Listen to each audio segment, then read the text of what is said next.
ủng hộ chính phủ nước này Việt Nam Dân Chủ Cộng Hòa, ủng hộ Chủ tịch Hồ Chí Minh.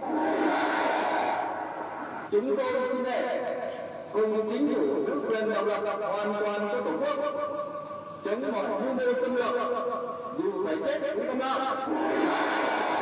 Nếu Pháp đến xâm lược ở nữa thì chúng tôi xin thề không đi lính cho Pháp, không làm việc cho Pháp, không bán lương thực cho Pháp, không đưa đường cho Pháp.